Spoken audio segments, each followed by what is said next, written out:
আচ্ছা, আমি বিএমপির নাম নিয়ে কোনো কথা বলেছি?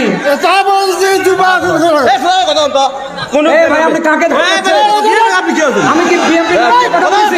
আপনি কথা বলেন, বলেন বলেন কথা বলেন কথা বলেন, আপনি কথা বলেন।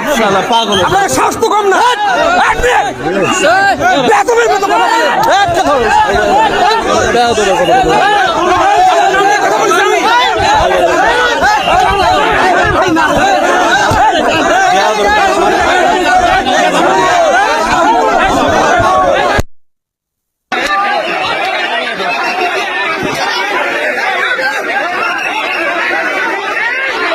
ভাই, আপনাদের বিবেচনা করবে দেশের 18 কোটি মানুষ।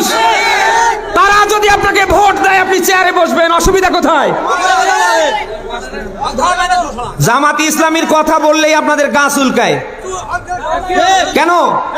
জামাতি ইসলামের কথা বললে গা চুলকায় কেন আপনাদের?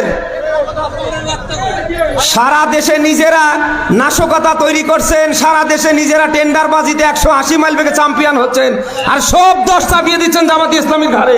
আর এ কথা বললে আপনার গা চুলকায়। এই বসেন, আপনারা বসেন।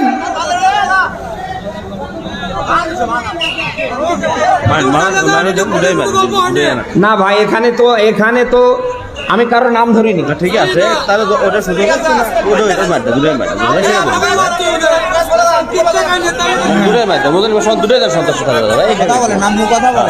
এই বসেন বসেন, এই বসেন।